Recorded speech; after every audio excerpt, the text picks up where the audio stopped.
পাণ্ডুলাত মহাবিষ্ণু যজ্ঞৰ সামৰণি।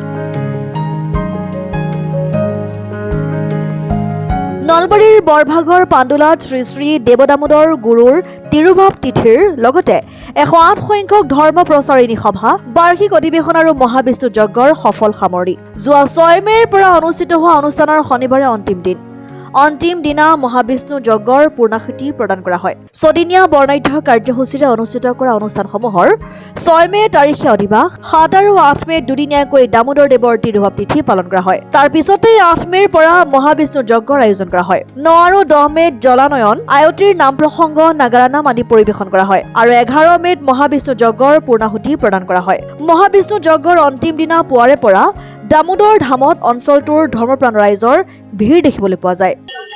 আচলতে দামোদৰ ধাম পাণ্ডুলা পৰিচালনা সমিতিয়ে আজি 108 বছৰে, বৰ্তমান বছৰৰ এইটো 108তম দামোদৰ গুৰু তিথি, ধৰ্মপ্ৰচাৰিণী সভা আৰু মহাবিষ্ণু যজ্ঞ।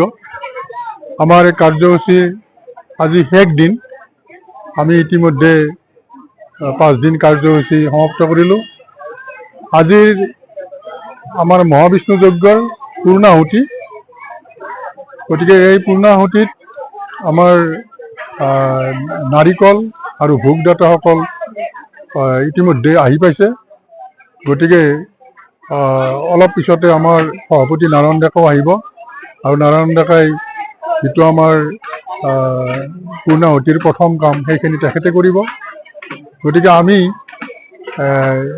ইমান বছৰে এই দামোদৰ ধাম পাণ্ডুলা পৰিচালনা সমিতিয়ে এই দামোদৰ গুৰুৰ তিৰুভাৱ তিথি আৰু যিটো মহাবিষ্ণু যজ্ঞ সেইটো আমি কৰি আহিছোঁ। আৰু ইয়াৰ উদ্দেশ্য হ'ল যে আমাৰ সমাজৰ কল্যাণৰ কাৰণে, শান্তি সম্প্ৰীতি স্থাপনৰ কাৰণে প্ৰতি বছৰে এইটো কৰা হয়। গতিকে ভক্তপ্ৰাণ ৰাইজ বিশেষকৈ আজিকালি পূৰ্ণাহুতিৰ দিনা ভৰি পৰে আৰু এতিয়াও আহি আছে।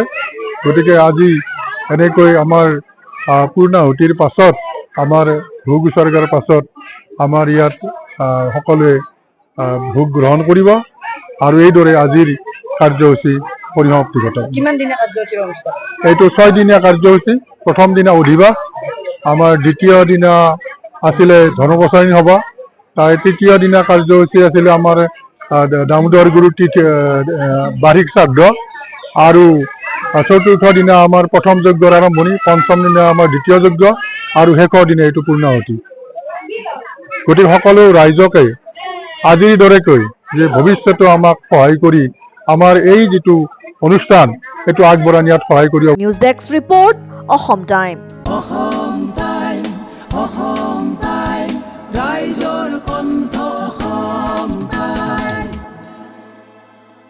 আপোনাৰ প্ৰিয় চহৰ নলবাৰীত নিজাববীয়াকৈ বসবাস কৰাৰ সপোন আছে নেকি? চহৰৰ মাজমজিয়াত মাটি কিনি ঘৰ সাজি লোৱাৰ সমস্যাই দেখা দিছে নেকি? সেই সমস্যা এতিয়া আৰু নাই। চহৰৰ মাজমজিয়াত মাটি নিকিনাকৈ নিজে ঘৰ নসজোৱাকৈ এটা বিলাসী ঘৰৰ গৰাকী হ'ব পাৰিব আপুনি। নলবাৰীত প্ৰথমবাৰৰ বাবে সেই সুবিধা আহিছে। নলবাৰীত প্ৰথমটো ৰেৰাৰ দ্বাৰা অনুমোদিত আটকধুনীয়া এপাৰ্টমেণ্ট এতিয়া চহৰৰ গোপাল বজাৰত নিৰ্মাণ হৈ উঠিছে। আটকধুনীয়া আহল বহল এপাৰ্টমেণ্ট তীৰ্থদ্বীপ এনক্লেভ।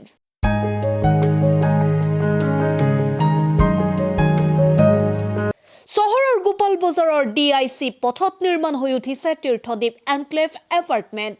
2টা আৰু 3টা আটকধুনীয়া শুৱনি কোঠাযুক্ত সপোনৰ ঘৰ, যথোপযুক্ত গাড়ী পাৰ্কিঙৰ সুবিধা, নিৰিবিলি পৰিৱেশ, যাতায়াত আৰু যোগাযোগৰ উপযুক্ত সুবিধা।